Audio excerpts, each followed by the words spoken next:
Este año se cumplen 200 años de la publicación de Frankenstein de Mary Shelley,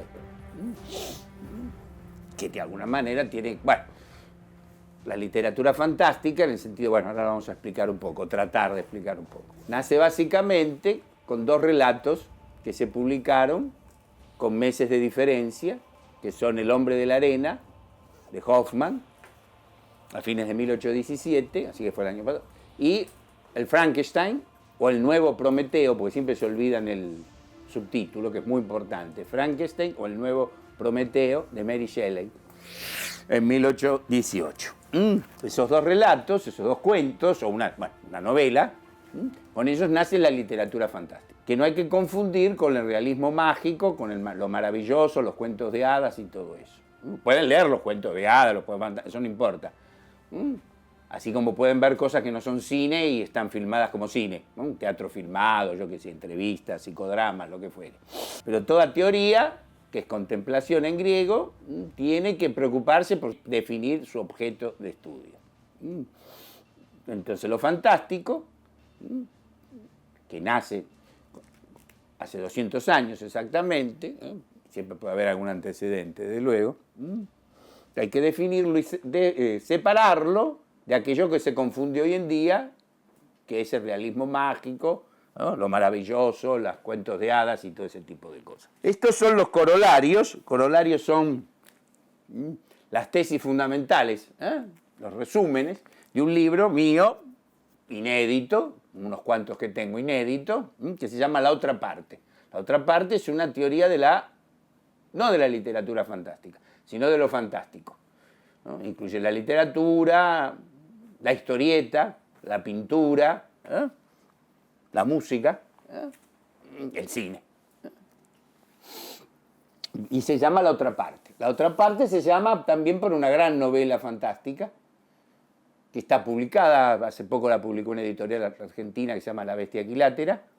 La otra parte es la única novela que escribió un gran pintor checo que se llamaba Alfred Kubin, un gran pintor expresionista, y que escribió esta novela que se llama La otra parte, que ahora pueden leer en una muy buena traducción argentina, en castellano argentino. Entonces estos son los corolarios.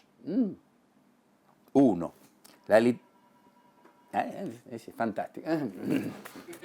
Bueno, uno de los temas fundamentales, uno de los episodios o motivos fundamentales de la literatura fantástica es el invitado sorpresa.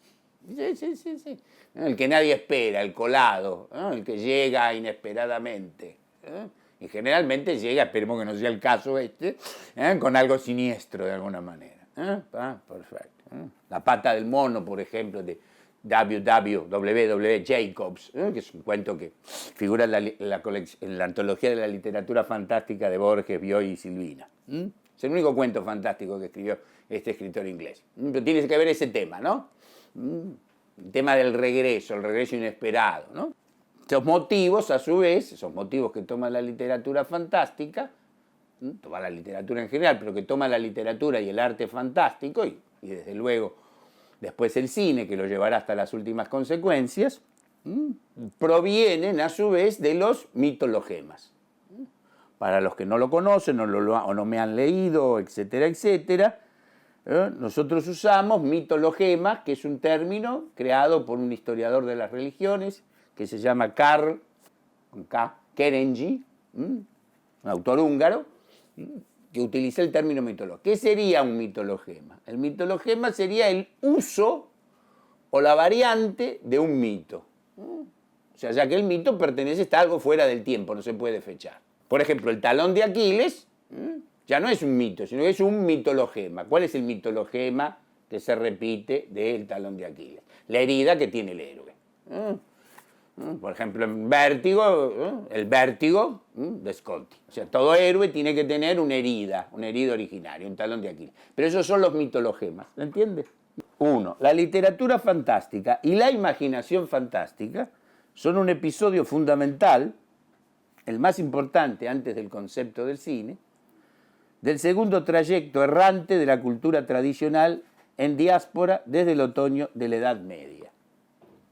Decimos segundo trayecto, en tanto y en cuanto existe todo un largo periodo de detención y cese de la diáspora, momento conocido, como barroco, y que se extiende a lo largo de un siglo y medio o dos.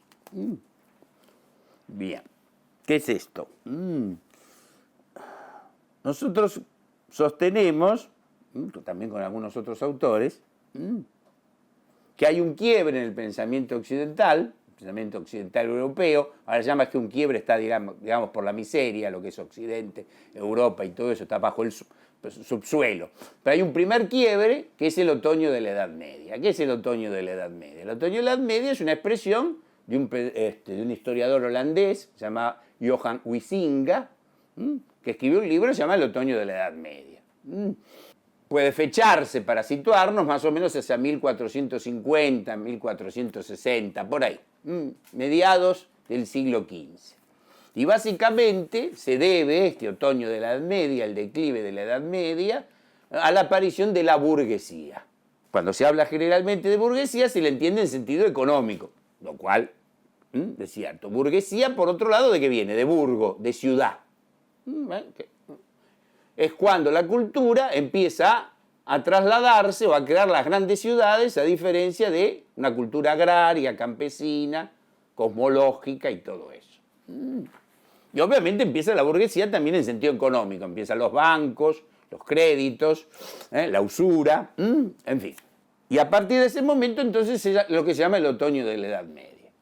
La Edad Media, por cierto, al igual que el Renacimiento, no son términos que se usaban en esa época. Edad Media y Renacimiento recién se inventaron, se acuñaron como palabras, en el siglo XIX. Y se usan polémicamente. O sea, se usan para denigrar algo que se llama la Edad Media, que por supuesto no es que Dante se paseaba por la calle de Rávena y decía, che, estamos en la Edad Media, ¿no? Ni tampoco el Renacimiento, no era cuando Miguel Ángel se iba a tomar un vino con, qué sé yo, con Botticelli y decía, che, estamos en el Renacimiento. No, estos son palabras, conceptos que se acuñan 500 años después. Y son conceptos polémicos. En realidad todo concepto es polémico. Cada vez que uno acuña un concepto, siempre lo sepa o no, es polémico con respecto a otro. La Edad Media, o la mal llamada Edad Media, ¿en qué se basaba? En un arte tradicional, metafísico, religioso, simbólico, basado en cofradías, en escuelas de artes y oficios, de equipo, no individual, y a partir de la aparición de la burguesía, que cambió, modificó todo, hasta el día de hoy, este arte tradicional se quiebra. Y se quiebran también otro tipo de cosas, que es lo que se llama pensamiento tradicional. Pensamiento tradicional es un pensamiento metafísico y simbólico. Esa cultura, la cultura tradicional, por esencia, lo tradicional, que no es lo mismo que tradicionalismo, atenti. No es folclore ni sociedades que no sé qué, que cultivan no sé qué, el poncho de no sé qué cosa. La tradición es lo más móvil que existe. Como la tradición no puede perderse, ¿qué hace? Una élite. Una élite no es parar en el Alvear, bueno, no sé qué otro hotel, en el Four Seasons. Una élite es un grupo dirigente, cualquier grupo dirigente, que tiene un objetivo, una meta en común. Entonces la élite de lo que era el arte medieval, el pensamiento, los constructores de catedrales, básicamente, o la Divina Comedia de Dante, ese pensamiento basado en lo metafísico y lo simbólico, ante la aparición de la burguesía, comienza una errancia, una diáspora. Yo uso ese sentido bíblico, ¿no? Empieza a camuflarse. ¿Por qué? Porque una tradición no puede perderse, por definición. Lo que hace es camuflarse, ¿no? Disfrazarse, errar por los caminos. Y eso yo lo llamo, o nosotros lo llamamos, cultura en diáspora desde el otoño de la Edad Media, que la prefiero a cultura popular. Yo creo que cultura popular, aunque tiene mucha popularidad, es un término negativo, es un término de pensar que el pueblo es alguien infradotado, tonto, infantil, estúpido, tartamudo, que se traga las heces o se traga varias cosas más, ¿no? Y que crea las cosas intuitivamente. ¿Vieron cuando dice, fulano de tal es un intuitivo? Eso es una pelotudez. Entonces el pensamiento tradicional, desde ese momento, se fue variando ¿en qué? En diferentes cosas. Un episodio de esta transformación fundamental, ya que se da en el siglo XIX, hace 200 años, en Alemania y en Inglaterra, como Mary Shelley, ¿qué es? La revolución industrial. Cuando la burguesía directamente no es que toma el poder, sino que transforma el mundo mediante la revolución industrial. ¿Sí? El capitalismo liberal y todo lo que más o menos se extrae de ahí.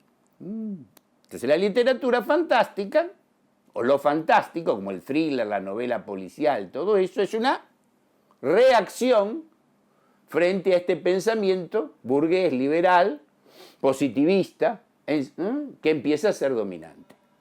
¿Sí? El último episodio, La Tierra Prometida, para seguir con lo bíblico, de esta rancia de la cultura tradicional, ¿cuál es? El concepto de cine. O sea que el cine tuvo una serie de muchos antecedentes, sobre todo durante el siglo XIX, el siglo de la Revolución Industrial, que básicamente es lo fantástico. Poe, Hoffman, el Drácula de Bram Stoker, etc. Las novelas o los cuentos de Hoffman. O sea, lo fantástico, la literatura fantástica, es el pensamiento fantástico, la pintura fantástica, el melodrama, lo que los ingleses van a llamar thriller.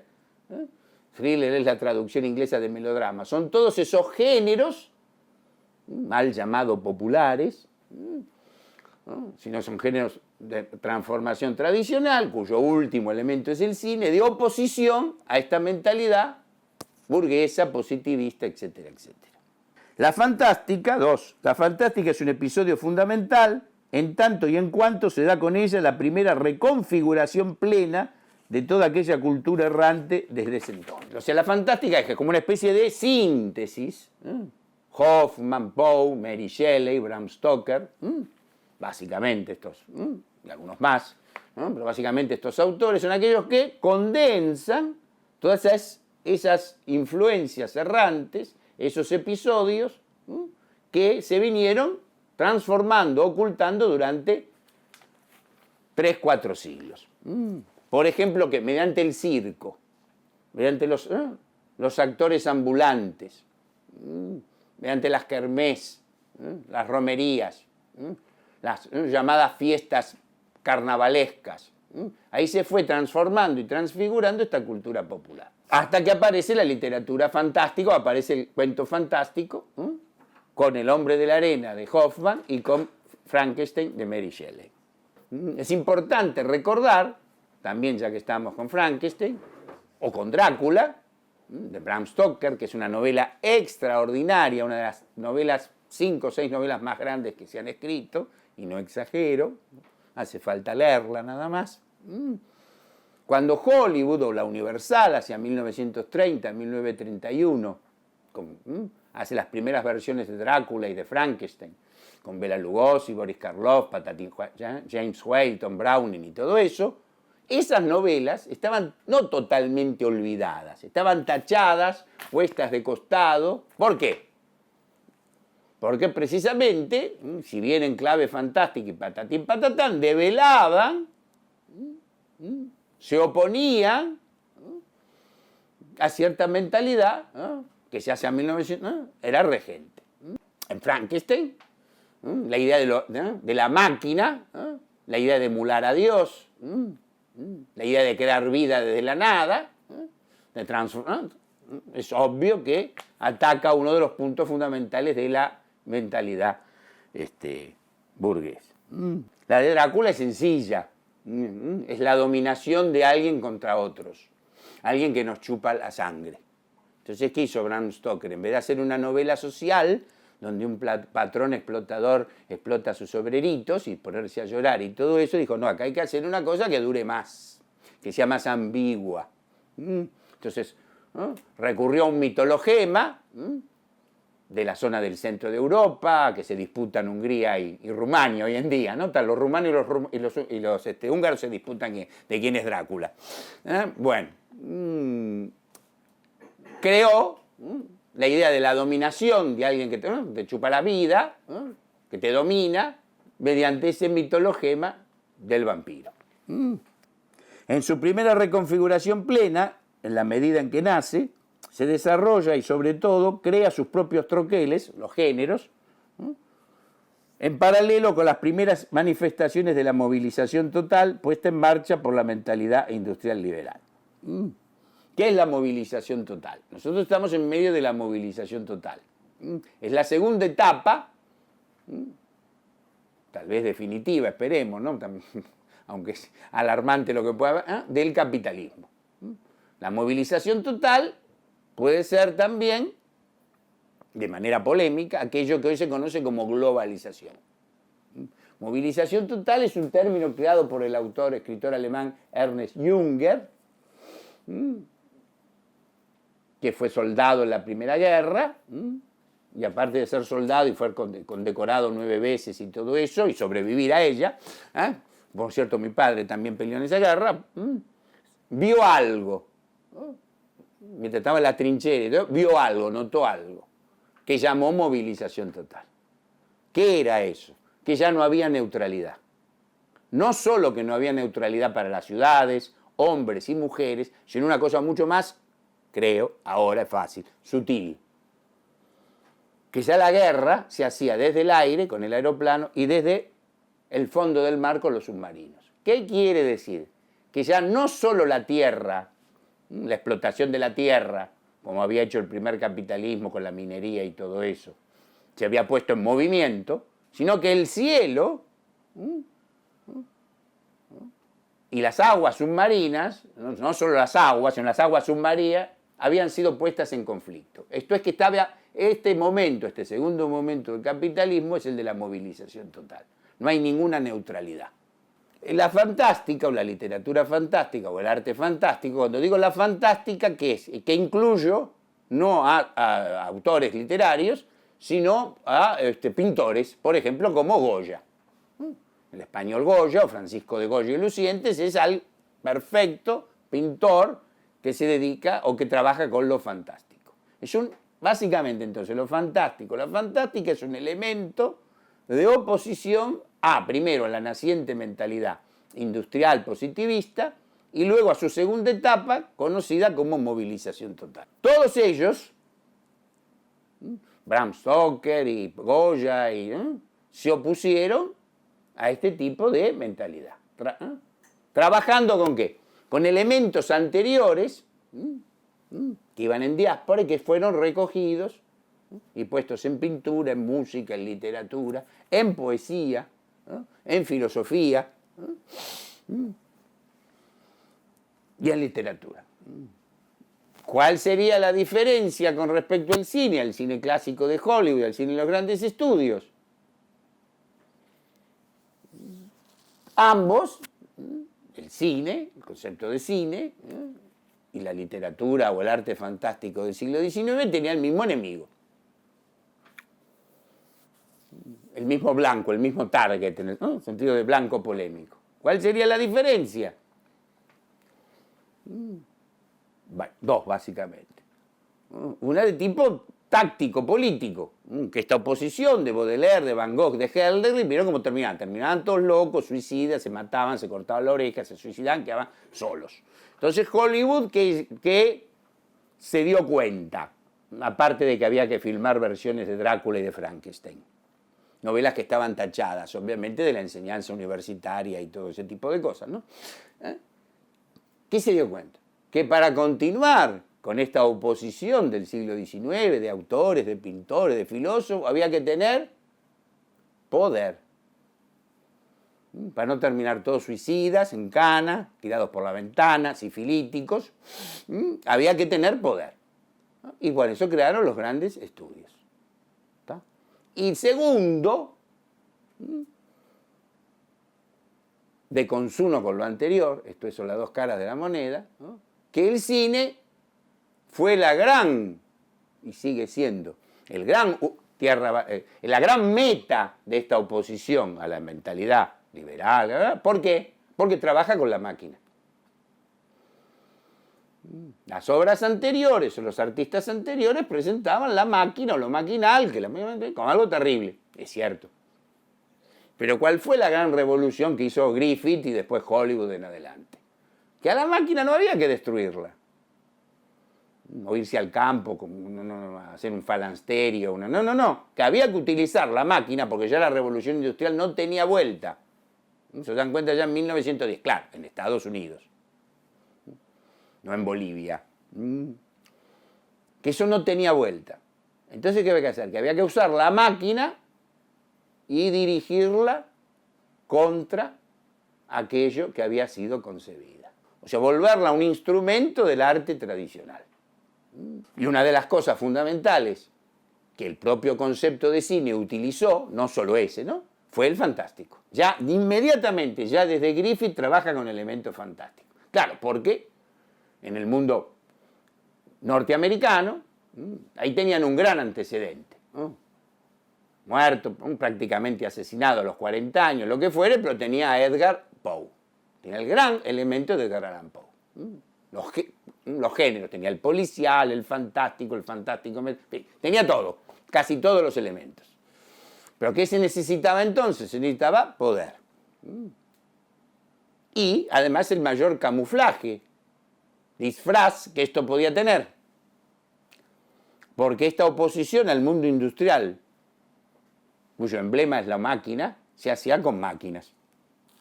La fantástica es también la primera reconfiguración de carácter ya plenamente urbana, profesional, y que debe articular sus patrones y medidas junto a la misma sociedad industrial liberal, a la que tiene como blanco y eje de todas y de cada una de sus operaciones de diferencia polémica. Es algo básicamente urbano. El elemento fantástico tiene que ver con la ciudad. ¿Está? Porque la misma ciudad, ¿qué es? Aglomeración, anonimato, falta de sentido. Eso que Baudelaire, alguien del palo también, va a bautizar en 1860, Baudelaire, el primer traductor de Poe al francés y el primero que lo entendió, bautiza con la palabra modernidad, que no la bautiza positivamente. Dice, uy, qué bueno viene la modernidad, sino que la define como aquello que es algo típico de las grandes ciudades. Movimiento, cambio constante, falta de fijeza, falta de centro, de descentramiento. Entonces, por eso, lo fantástico y la literatura fantástica y el arte fantástico tienen como eje, como centro, también como diégesis, como marco, la ciudad. La ciudad como laberinto, como lugar de misterio. Por supuesto que esto a veces puede quebrarse para mostrar precisamente algún tipo de diferencia. Puede usarse, por ejemplo, como variante, una vez asentado esto, ¿no? O sea, los principios estéticos, como los principios polémicos, tienen primero una primera época que es como sería una toma del poder, una conquista del poder. Esto es metérselo en la cabeza a determinada gente, en oposición a otras cosas que se están metiendo por otro lado. Una vez que se ha logrado eso, se pueden hacer variantes. Por ejemplo, Los pájaros de Hitchcock, básicamente se desarrolla en un pequeño pueblo, los ataques de los pájaros, al menos muchos de ellos son al aire libre, en pequeños pueblos. ¿Qué quiere decir esto? Que una vez asentado eso, puede crearse determinado tipo de variantes. La literatura fantástica nace entonces como respuesta en los países donde esa mentalidad había echado con anterioridad raíces ideológicas o donde había instalado un clima y atmósferas mentales, como la Alemania o Francia iluminista y la Inglaterra y los Estados Unidos ya plenamente instalados en la revolución industrial. O sea que eso aparece para que haya algo fantástico, para que haya literatura fantástica, para que haya arte fantástico, para que haya cine fantástico, tiene que haberse producido la revolución industrial. En cambio, si se da el intento de crear algo fantástico en ciudades o lugares o países donde no se ha producido la revolución industrial, se cae en el realismo mágico, en Macondo y en todo ese tipo de cosas que no tienen nada que ver con lo fantástico. ¿Sí? Porque para lo fantástico se necesita el marco de la sociedad industrial. Tiene que ser una gran concentración urbana, las máquinas tienen que ser de uso común, la situación de la mujer, por ejemplo, es muy importante, tiene que ser una situación ya de igual a igual, al menos socialmente con el hombre. ¿Está? Por eso la Argentina, que fue ya hacia los años 20 uno de los pocos países, el único de llamado Latinoamérica, que tuvo su revolución industrial, tuvo una gran literatura fantástica con Borges, Bioy Casares, Cortázar, de Nevi, etcétera, etcétera. Aparte, bueno, del talento y del genio de cada uno. Pero vieron que la única literatura fantástica de Latinoamérica, como fantástica, es la Argentina. ¿Por qué? Porque la Argentina tuvo revolución industrial. Abortada, medio camino, qué sé yo. No se continuó, se vaciaron no sé qué cosa, qué sé yo. Los chinos terminaron invadiéndonos, lo que fuere. Pero la Argentina tuvo modernidad y tuvo revolución industrial. La literatura fantástica la hace con Hoffmann, Ernest Theodor Amadeus Hoffmann, que era músico también, era músico, pintor, abogado. Ya hay algo típico de ese artista ya de la modernidad, itinerante, como respuesta polémica a la ética kantiana. Y continúa de manera polémica con eso. Hoffmann había nacido en la misma ciudad que Kant, en Königsberg, en Prusia. Y asiste a las clases de Kant y, por supuesto, como todo el mundo que asistió o lo leyó, se aburrió muchísimo. Pero se da cuenta que en lo que está enseñando este tipo ya aparece un concepto totalmente antimetafísico, totalmente terrenal, totalmente positivo, totalmente iluminista. Hoffmann, como anota en su diario, decide en un rapto de genio, negar esto, no en los mismos términos que lo planteaba Kant, que por otro lado eran indescifrables, sino creando la literatura fantástica, creando el hombre de la arena. Como el hombre de la arena, aparte es un cuento extraordinario,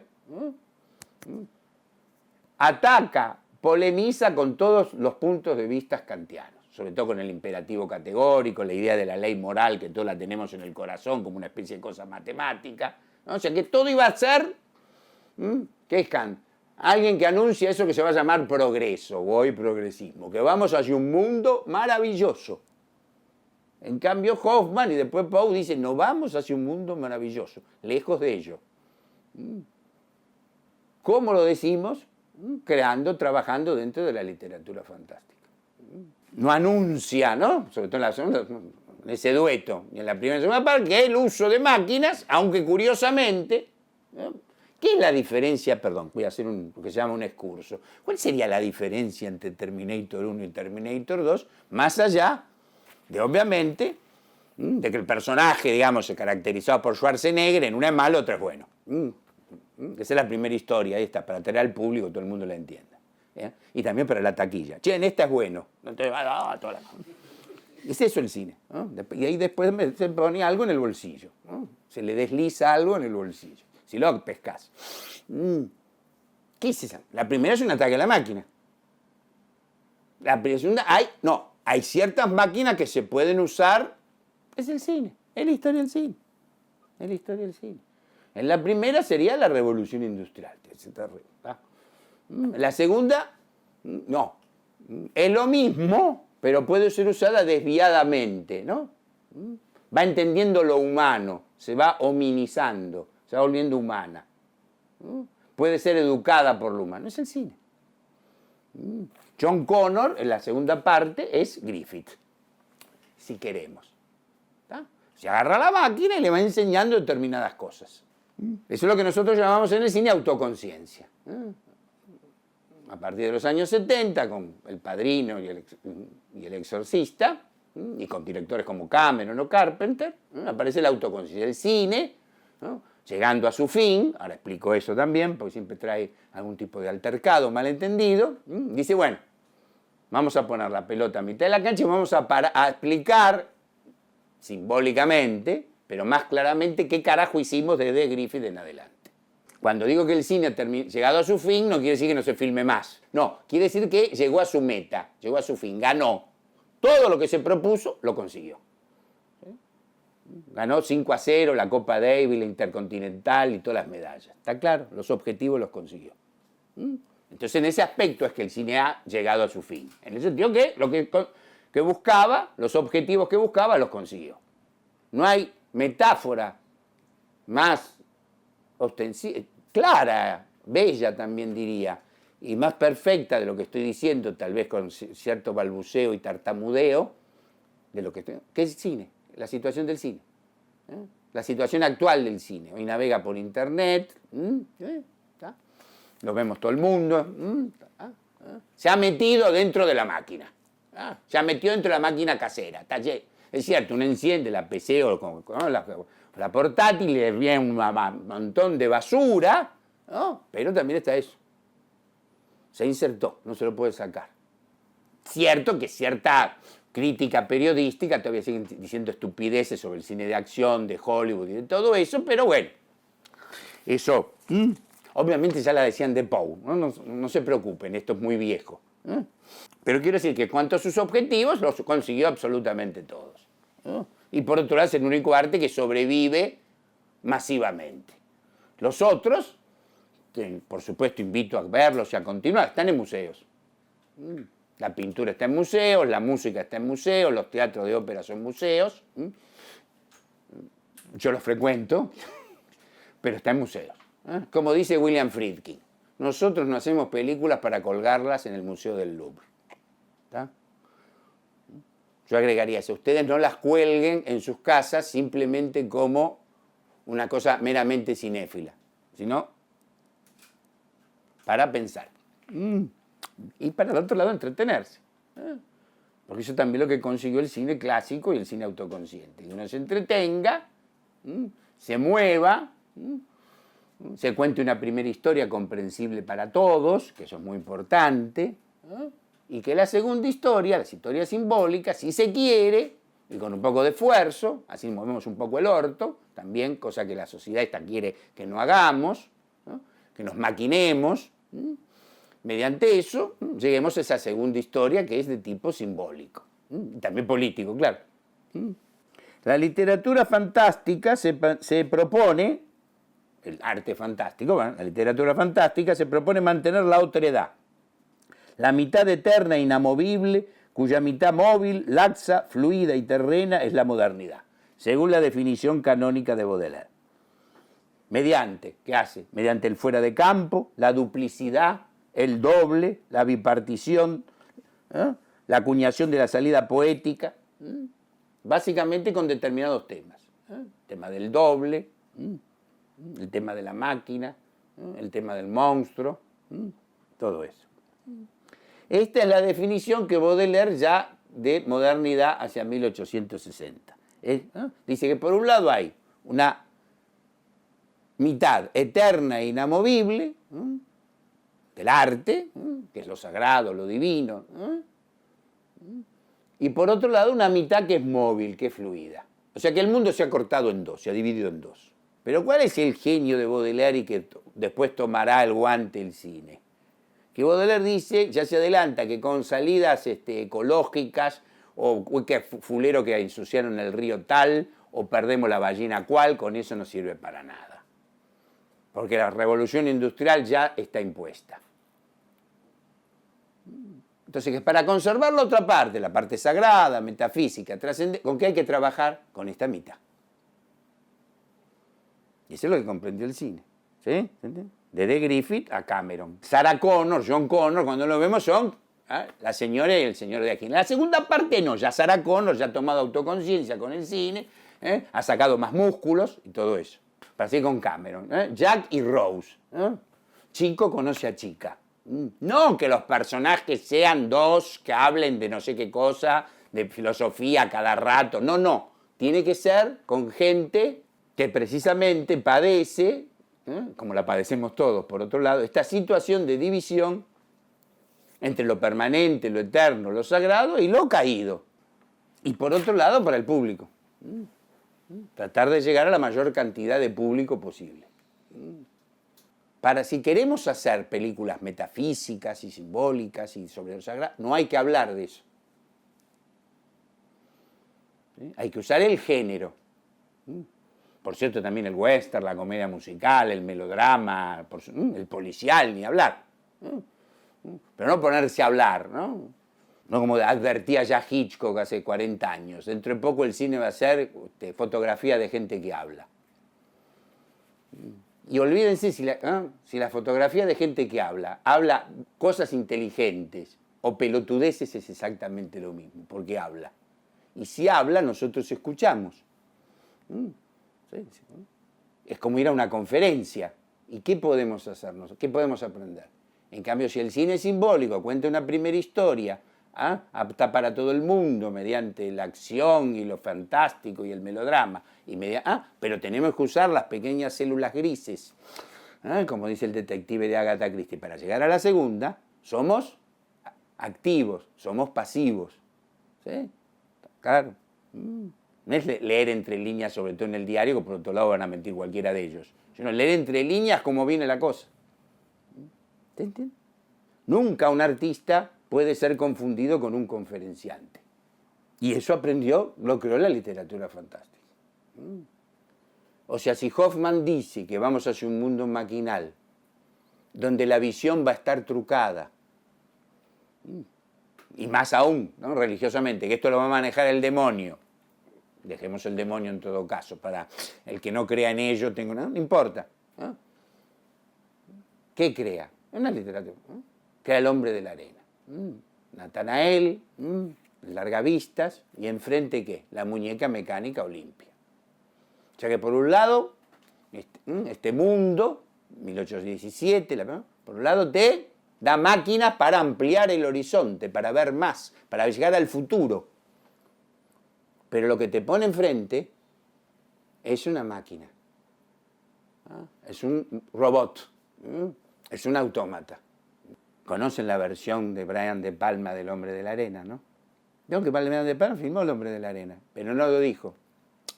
Y no porque no quería pagar derecho de autor. Doble de cuerpo. ¿Se acuerdan? Doble de cuerpo. Una espía. Bueno, ahí no es un autómata, pero es una actriz pornográfica. ¿Qué quiere decir Brian?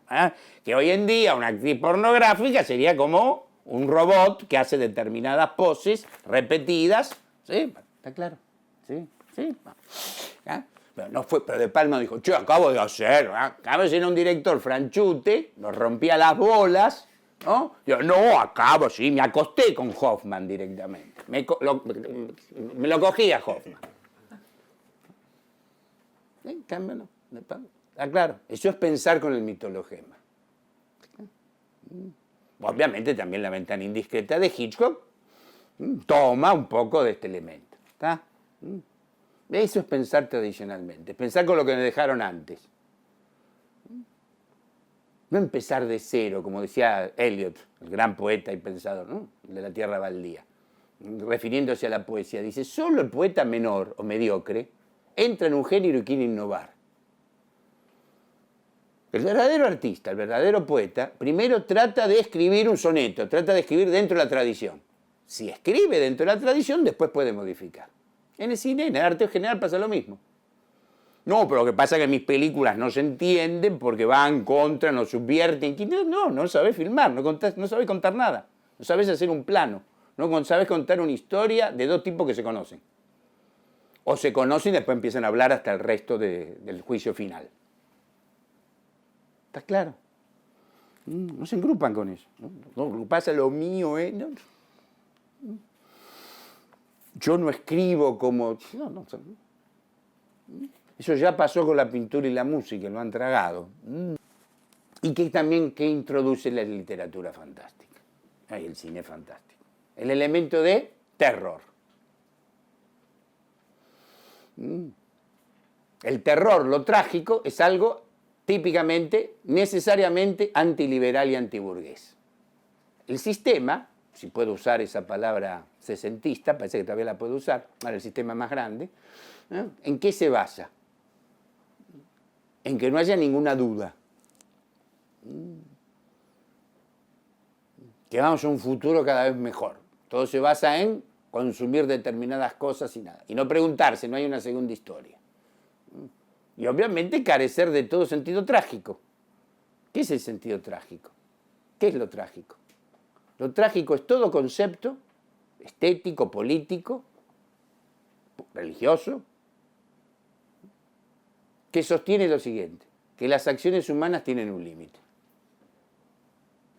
A esto, al sistema global ahora, esto no le conviene. ¿Cómo las acciones humanas tienen un límite? No tenemos más límite. La próxima máquina que vamos a vender, el próximo producto que vamos a vender, la próxima cosa que vamos a poner de moda. Y otra cosa que introduce también, primero la literatura, el arte fantástico y sobre todo el cine, ya desde Griffith, ¿cuál es? El concepto de héroe. El concepto de héroe es el más antiliberal que existe, porque es alguien que sacrifica su vida por nada. O sea que para un sistema liberal es un boludo.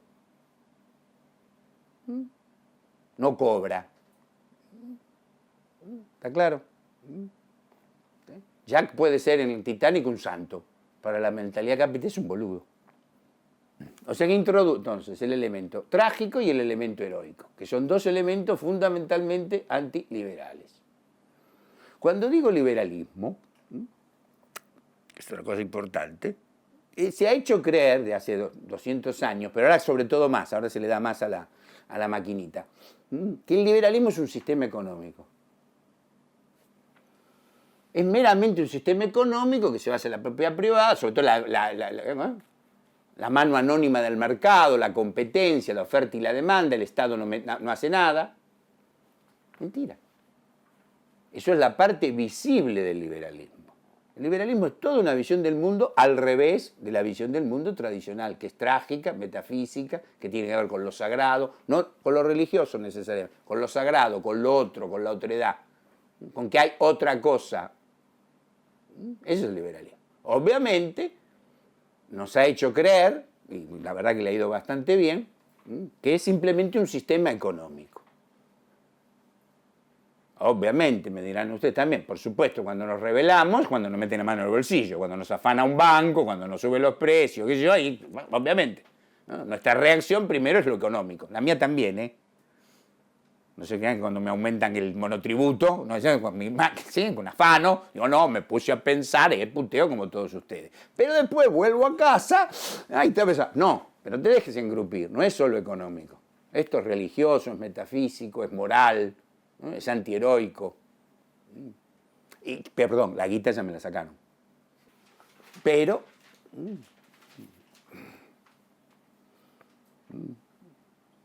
aunque sea sé por qué sufro, ya eso es parte de la libertad. Puedo tomar decisiones. No sé si puedo tomar decisiones como la de Snake Plissken, serían ideales, desde luego, ¿no? Vas a volar 500 años de civilización, sí, la abuela. O el así llamado una bomba. Obviamente no estamos por posiciones tan extremas. Pero no tomar esas decisiones, indudablemente, hay que comprender, mediante el arte, en qué situación estamos. ¿Somos más felices? Ojo que la felicidad también es un invento de ese mismo sistema, ¿no? Eso de que nacimos para, por supuesto no nacimos para el sufrimiento, pero no nacimos para ese tipo de felicidad de consumo, de sociedad hedonista, como decía Pasolini antes que lo asesinaran. No es eso. Y entonces este tipo de literatura fantástica, con sus monstruos, vampiros, criaturas mecánicas, dobles, fantasmas, William Wilson, ¿no? Y John Connor, vienen a escupir el asado. Escupir el asado. ¿Cómo? Esto no es así. Dan otra lectura, dan otra visión de las cosas. Y sobre todo, repito, hacen funcionar nuestra cabeza de manera crítica, que es poner límite al entendimiento. La crítica se hace ejerciéndola todos los días. Pero si a su vez el film o la novela, para decirlo en porteño, nos baja línea, ¿qué carajo voy a reflexionar? Es como ir a una conferencia. ¿No? Si al final de la película, durante toda la película, me mandan un mensaje continuamente, ojo, un mensaje con el cual yo puedo simpatizar, pero si puedo simpatizar, ¿para qué carajo voy a ver la película o voy a leer la novela si eso ya lo sé? Ahora, si me lo desplazan, y no hay mejor manera de desplazar lo que es el territorio fantástico, es otra cosa.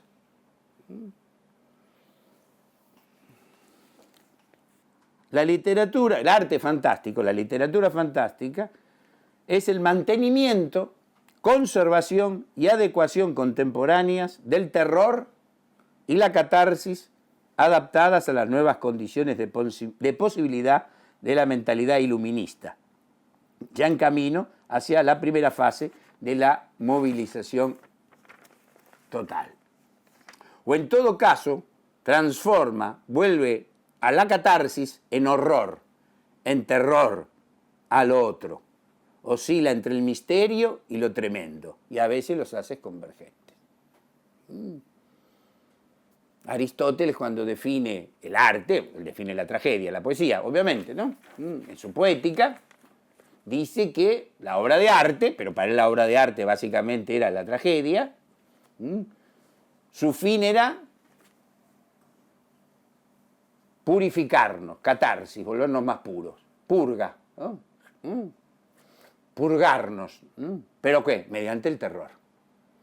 Mediante lo que le pasa a Edipo, o a Antígona, ¿sí? O a Prometeo encadenado, obviamente hay terror. Con eso nos purificamos. ¿Cómo se puede hacer esto? Entendido lo de Baudelaire de la modernidad, de lo fluido, lo laxo. Ya no. La tragedia era una ceremonia religiosa. Tenía horarios. Se hacía un dios llamado Dionisos. Entonces, ¿cómo puede acondicionarse a las condiciones de posibilidad de la época moderna? El cine. ¿Y cómo podemos hacer la catarsis? ¿Cómo es que dijo Aristóteles? El terror, el miedo. Bueno. ¿Qué tal el thriller? ¿Qué tal la película de fantasmas?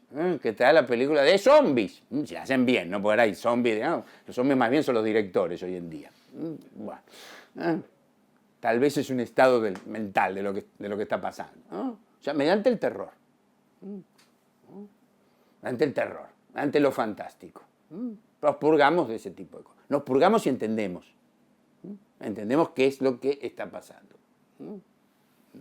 Por otro lado, el arte, como decía Henry James, es la mayor justicia que le podemos dar a la vida. Pero hoy en día, ya en la época de Henry James, cuando habrá dicho esto en 1890, pero hoy en día, yo uso el plural, a lo mejor esto tampoco, uso el plural, no el yo liberal, siempre digo nuestra teoría, porque esto viene pensando de Platón en adelante. ¿Está claro? No es yo, no soy Bill Gates que inventó algo. ¿No? Yo vengo trabajando con ideas que vienen de Pitágoras y tal, y seguramente mucho antes. Por eso decimos nosotros. Por eso nosotros estamos por un cine, por un arte bien armado, ¿no? Con lo que llamamos principio de simetría.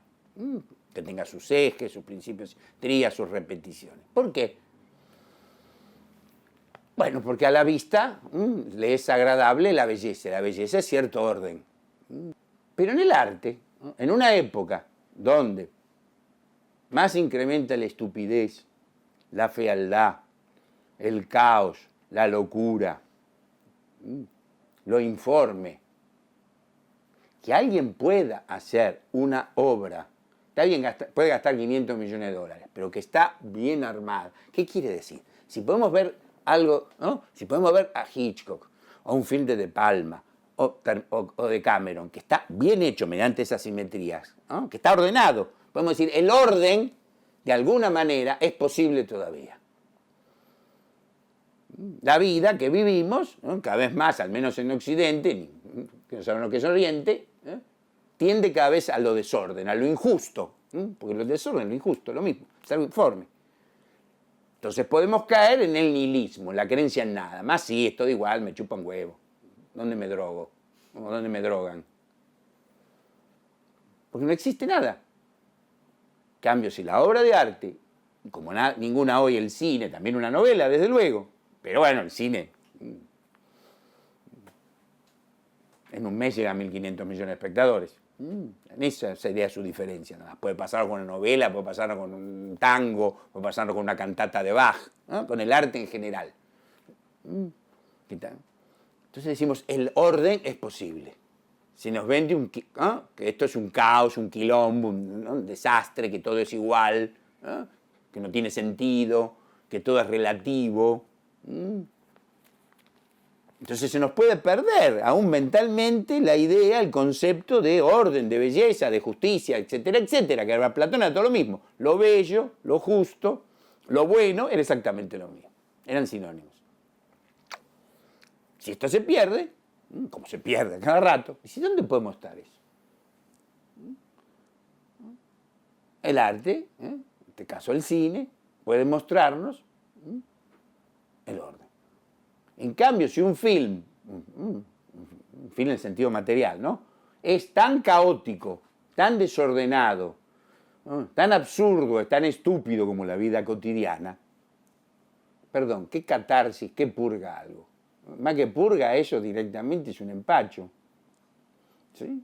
¿Se entiende? Y no es liberador, precisamente. El mitologema fundamental del arte, de lo fantástico, es el del doble, con sus variantes: ser mecánico, autómata, sombra, espejo, fantasma, ¿sí?, vampiro. La gran literatura, el gran arte, sobre todo fantástico y no fantástico, se basa en el doble. Es el mitologema fundamental.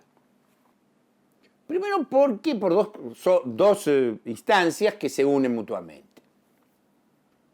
Una, porque la cultura occidental, o europea, a la que pertenecemos, mal o bien, es mal, todo eso, pero a la que pertenecemos, se basa, son dos visiones básicamente. La griega, o platónica podríamos decir, y la judeo-cristiana. Y las dos coinciden en algo.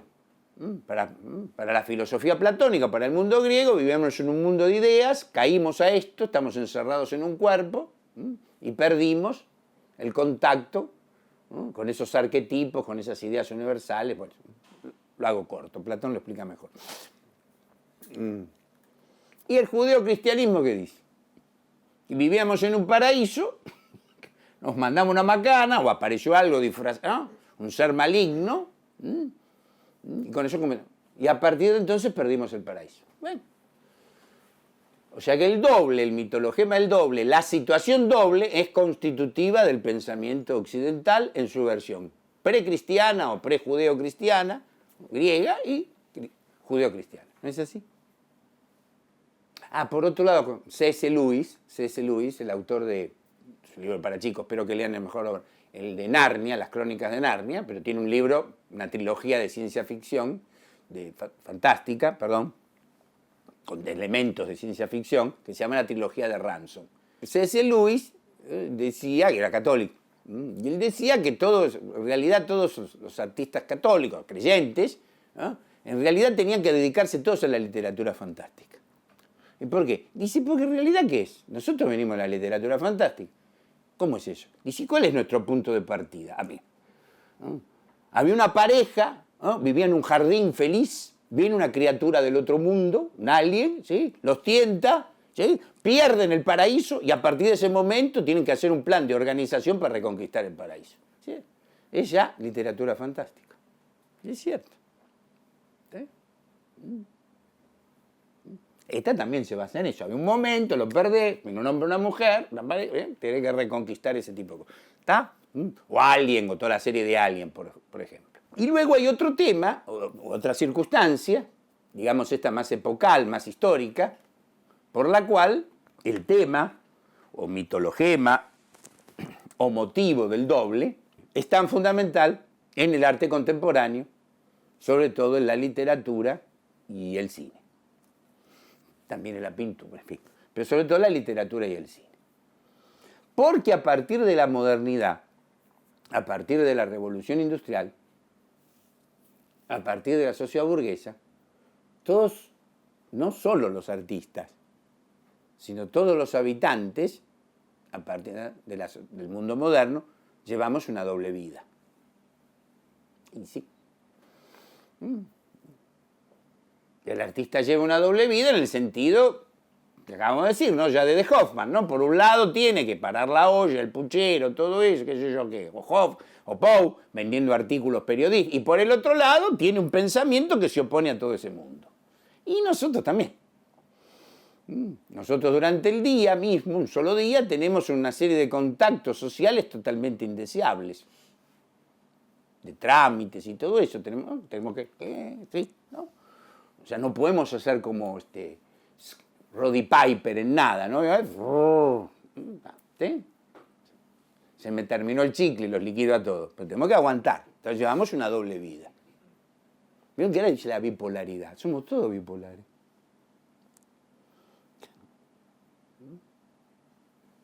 Uno que trabajó en el centro, si vino del centro, subió a un colectivo, en un taxi, por supuesto, después vuelve a la casa, ya tiene que tener otra vida. Si vuelve con el humor, después de hacer un taxi, trabajar en un diario, o en un banco, en la casa, bueno, la familia se destruiría por sí misma. Serían asesinatos en masa. ¿No es así? ¿Sí? ¿Sí? Bueno, entonces el tema del doble es el aire que respiramos y el agua en la que nos movemos como peces. Esperemos no ser pescados. Así que es por esa doble condición. Si nosotros leemos o releemos, tal vez, no el primero, pero diría el primero redondo, para decirlo platónicamente, ¿no? Esférico, perfecto relato del doble, que es William Wilson, de Poe, indudablemente, creo, no sé si es la primera lectura, que entenderemos que es tanto la situación del propio Poe, vendiendo ese cuento en una revista, qué sé yo, de modas, ¿no? Poe publicaba los cuentos en revistas que, en fin, bueno, que siguen saliendo hoy en día. Ahora tiene mejor color, nada más. Y por otro lado, pensando en lo que estaba diciendo, o sea, llevándolo a un medio para llegar a cierto público, cuando en realidad lo que había escrito contradecía el lugar, el medio, y hasta el público al que se dirigía. Y es la situación de extrañamiento de toda persona con respecto al mundo moderno. Si ya Baudelaire había decretado que somos dos. Entonces, por eso el tema del doble, el mitologema del doble. El mitologema del doble es fundamental. Más aún, sin él, sin entender eso, no sabemos en qué mundo vivimos. Vivimos en un momento, en una sociedad, una cultura, en una atmósfera de duplicidad. ¿Esto es bueno? No, pero no, es peor no saberlo.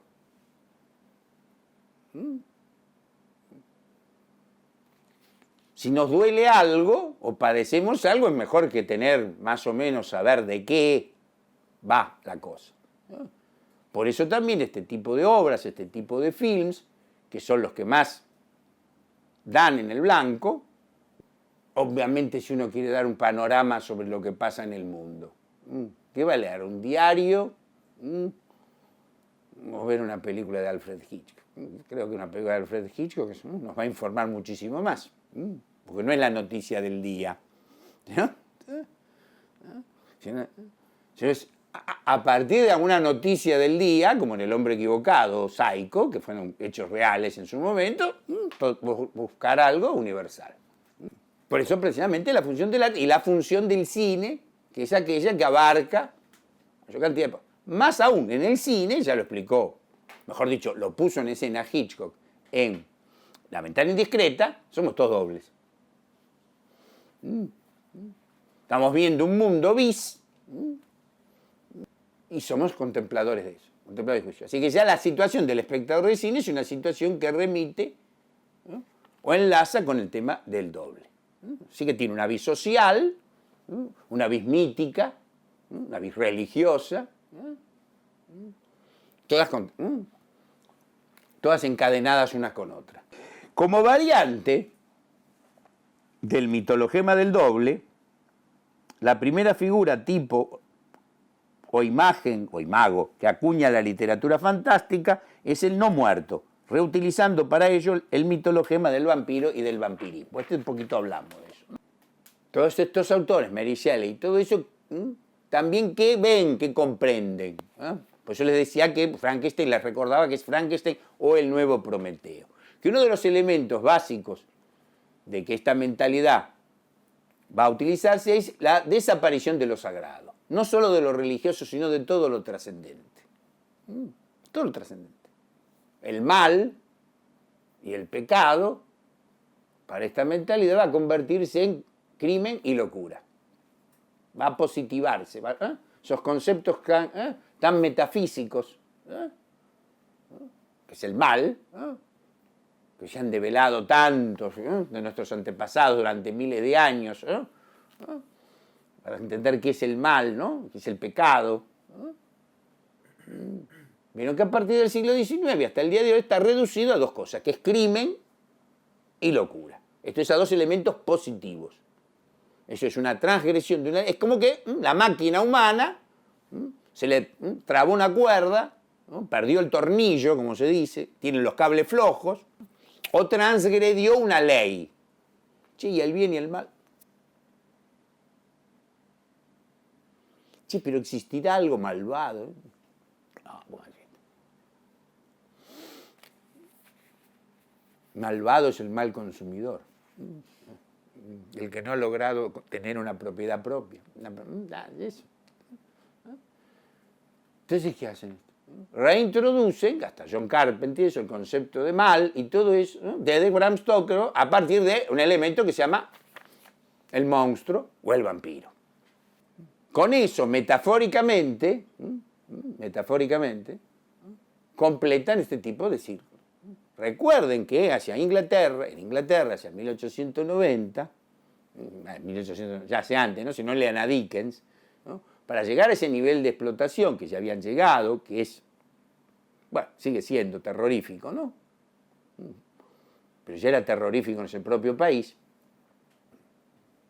necesitaban eliminar todo tipo de conciencia religiosa, todo tipo de conciencia de mal y de todo eso. Bram Stoker, que era irlandés, se acuerda o lee, no recuerdo bien, eso no importa, del mitologema del vampiro de Centro Europa y lo utiliza. Es como hace Poe. Con William Wilson, con El hombre de la multitud, ¿no? Con La caída de la casa Usher. Relatos que buscan la catarsis, el horror y hacernos pensar metafóricamente que es otra cosa. Vieron que en Poe siempre se da, daré este ejemplo, ¿no? Que puede servir como colofón, siempre se da o se repite la idea de la angustia de quedar enterrado vivo, emparedado, la claustrofobia, ¿vieron? Vieron que hay un montón de pelotudos todavía, actuales todavía hoy, que insisten en ver si Poe padecía de claustrofobia. ¿Quién carajo le puede interesar eso? ¿Por qué no te preguntás qué quiere decir la claustrofobia en Poe? Poe comprende que el alma, la psique, como lo quieran llamar, la personalidad humana va a ser enterrada viva. Como la hermana de Roderick Usher. ¿Sí? Como Madeleine, la van a enterrar viva. Pero parece que no se quiere dejar enterrar viva. Sale del ataúd y se te tira encima. ¿Qué es eso aparte de la hermana de Roderick Usher y de Madeleine? ¿Será el alma? ¿Será la mente tradicional? ¿Será la mujer? Interesante hoy en día, ¿no? Podrían leer bastante, ¿no? ¿Será la mujer? ¿Está claro?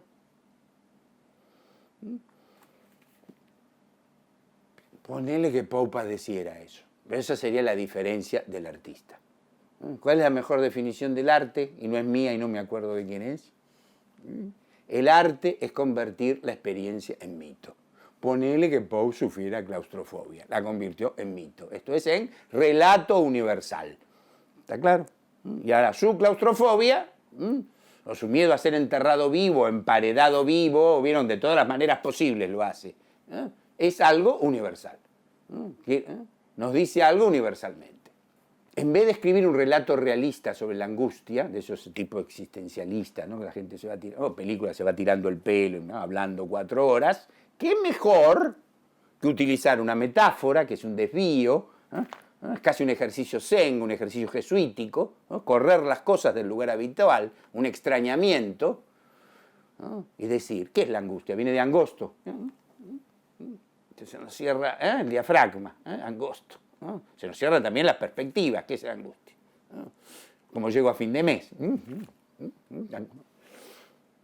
en vez de describirlo de manera realista o existencial con un personaje, recurre a la metáfora varias veces de estar emparedado, ¿no? Vivo, ¿no?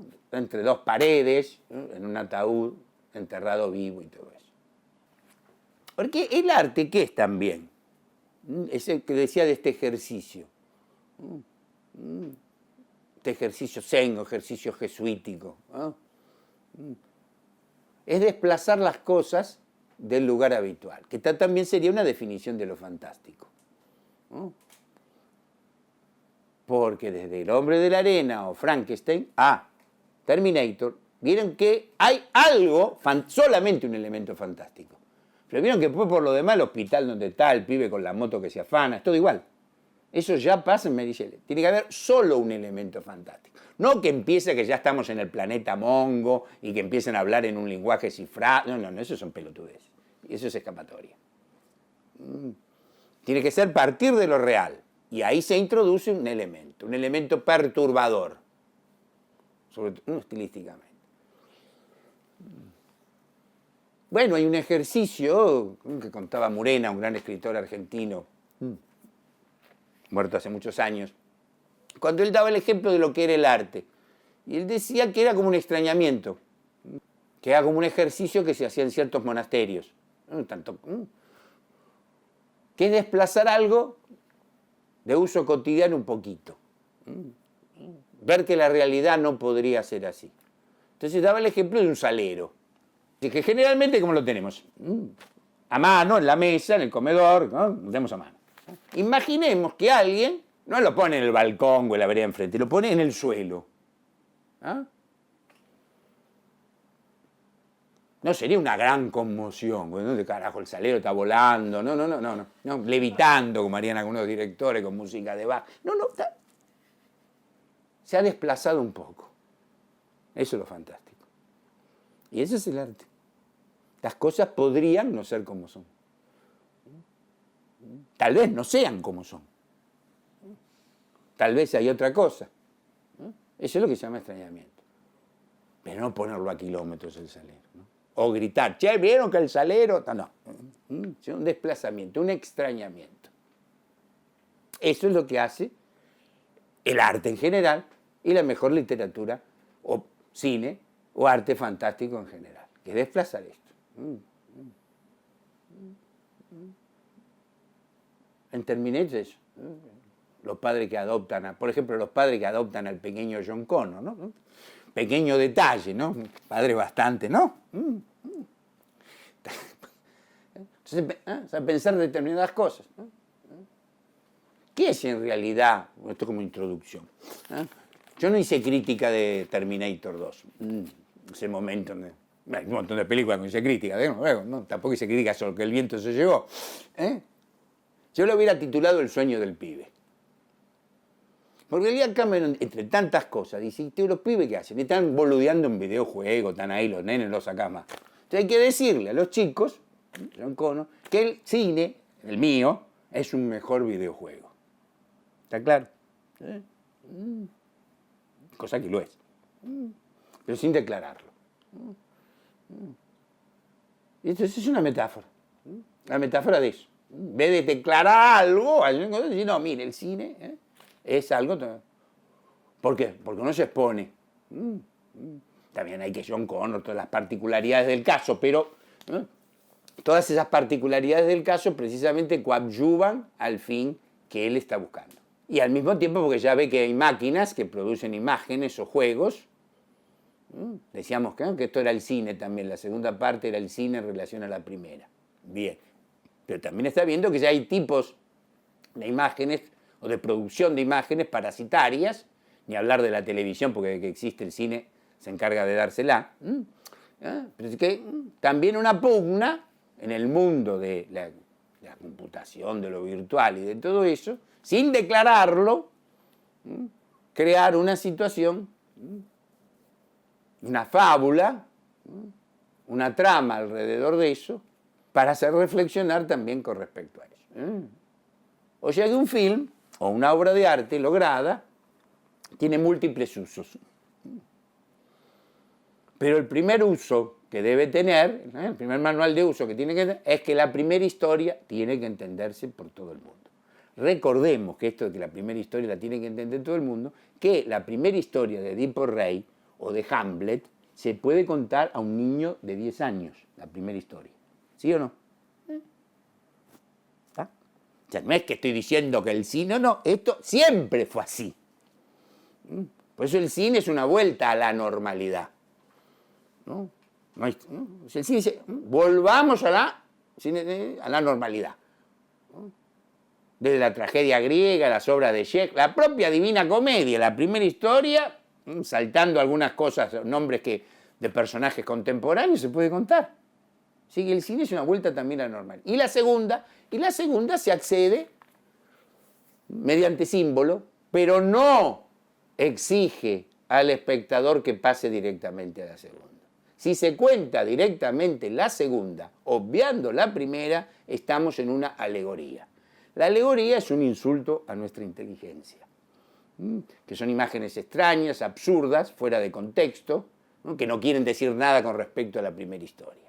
Eso, por más que los convenza, es que el director, como así el escritor, no sabe contar una historia. Y lo tapa con manchones. Obviamente ahora los manchones con efectos especiales, imagínate, directamente que ponemos el culo en la butaca ya directamente son manchones. Pero no se lo crean. Cuando es una alegoría, una imagen arbitraria, fuera de contexto, dice, no, pero es un sueño, la imaginación del día. A mí qué carajo me importan los sueños de Pirulo. Ya con los míos me interesan relativamente poco. ¿Entiendes? No quiere decir que lo onírico o un personaje que sueña, como Scotty en Vértigo, puede ser, o Jim Hackman en La Conversación, que un sueño no puede ser parte de la diégesis de un film, pero que sea parte de la diégesis de un film, no de un disparate. Bueno, nos vemos la clase que viene.